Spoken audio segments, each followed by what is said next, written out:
Hallo DLG Familie, na, wie geht's? इस video में हम देखेंगे Goethe Zertifikat A2 की Sprechen का Teil 2. So, los geht's! Teil 2 की Instructions देख लेते हैं. Sie bekommen eine Karte und erzählen etwas über ihr Leben. आपको मिलता है एक कार्ड और आप बताते हैं कुछ अपनी लाइफ के बारे में. और ये दो पार्टिसिपेंट्स, जैसे कि हमने बात की थी आस्वाई के एग्जाम में, दो एग्जामिनर्स होते हैं और दो ही पार्टिसिपेंट्स होते हैं जो कि एग्जाम दे रहे होते हैं. तो उन दोनों को एक एक कार्ड मिलेगा.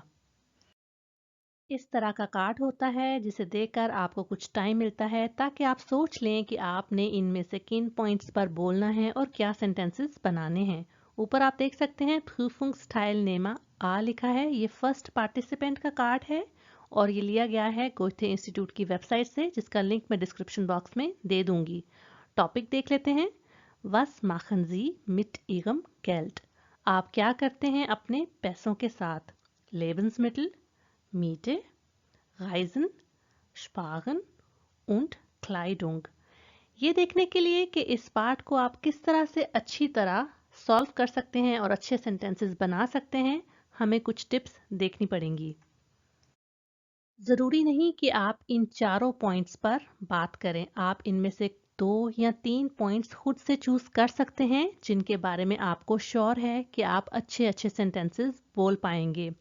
सेकंड ये है कि आस्वाई लेवल है, आपको पता है, तो आपसे एक्सपेक्ट किया जाता है कि आप बिखरे बिखरे अलग सेंटेंसेस ना बोलें, बल्कि लिंकिंग वर्ड्स को यूज़ करके आप अच्छे सेंटेंसेस बनाएं ताकि आपको ज़्यादा से ज़्यादा मार्क्स मिलें. अब हम देखते हैं कि किस तरह से हम बातें करना शुरू करेंगे. और जो पॉइंट चूज किया है वो है मीठे के बारे में. जैसे कि आप बता सकते हैं थोड़ा बैकग्राउंड कि आप पैसे कमाते हैं या क्या काम करते हैं, तो आप कह सकते हैं Ich verdiene wenig Geld, weil ich nur in Teilzeit arbeite. मैं कम ही पैसे कमाता हूँ क्योंकि मैं पार्ट टाइम जॉब करता हूँ.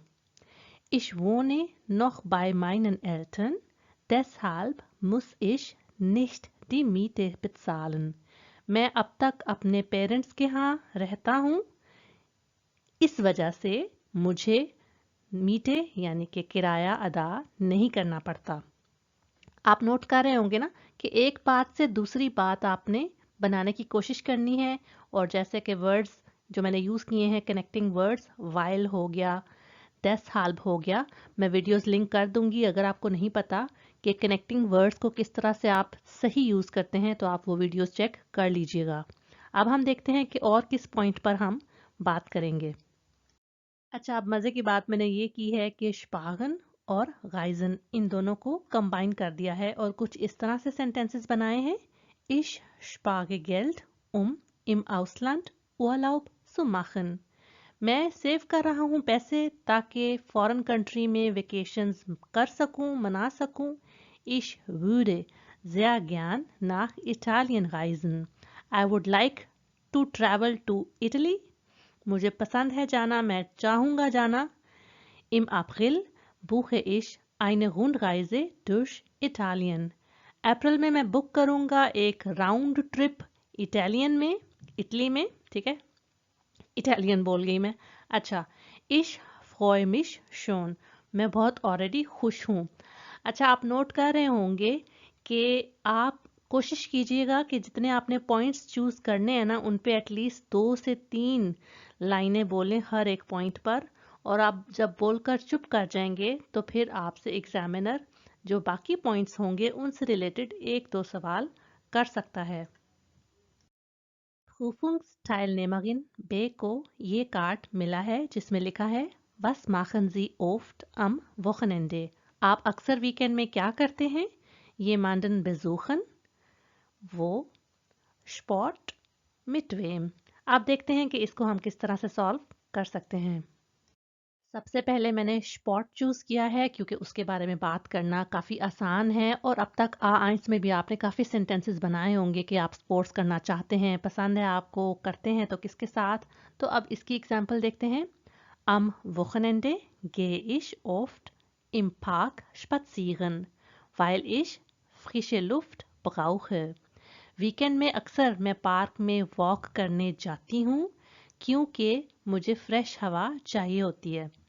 Ich treibe nicht gerne Sport. मुझे स्पोर्ट्स करना ज़्यादा अच्छा नहीं लगता, aber spiele Tischtennis mit meinen Freunden meistens am Samstag. या इसमें ये कहा जा रहा है कि लेकिन फिर मैं टेबल टेनिस खेल लेती हूँ अपने दोस्तों के साथ ज़्यादातर सैटरडे को। तो आप सैटरडे या संडे दोनों में से किसी की भी बात कर सकते हैं क्योंकि यहाँ पर वोकनएंडे की बात हुई है। अब हम नेक्स्ट पॉइंट देखते हैं। ये मंडन बेजूखन से रिलेटेड मैंने कुछ इस तरह के सेंटेंसेस बनाए हैं। आप अपनी टांटे, ओंकल, ओमा, ओपा किसी से रिलेटेड भी बना सकते हैं और कह सकते हैं जैसे कि manchmal besuche ich meine Tante. कभी-कभी मैं विजिट करती हूँ अपनी आंटी को। Sie wohnt mit ihrer Familie in Lübeck. वो रहती हैं अपनी फैमिली के साथ लुबिक में। Sie bereitet mein Lieblingsgericht biryani सू।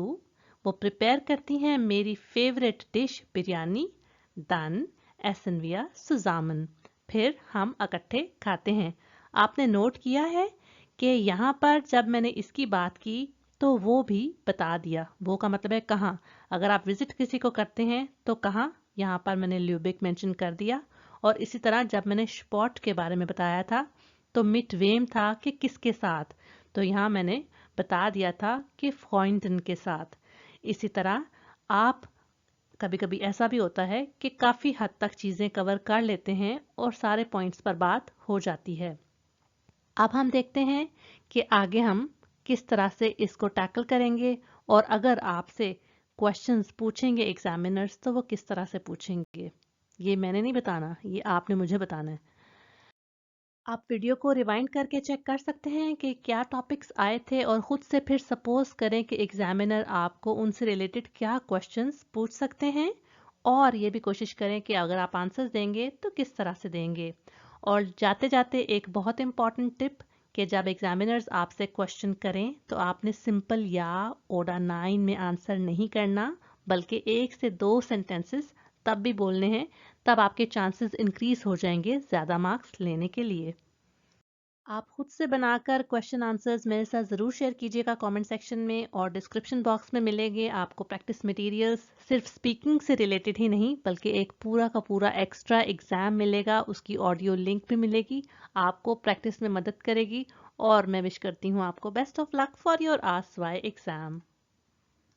मेरी वीडियो देखने का बहुत शुक्रिया। ये आपको कैसी लगी मुझे लाइक और कमेंट करके बताइए। मेरे चैनल और लैंग्वेज लर्निंग वीडियोस को अपने फ्रेंड्स के साथ ज़रूर शेयर करें। अब तक नहीं किया तो सब्सक्राइब भी कर दीजिए। मैं मिलती हूँ आपको नेक्स्ट वीडियो में।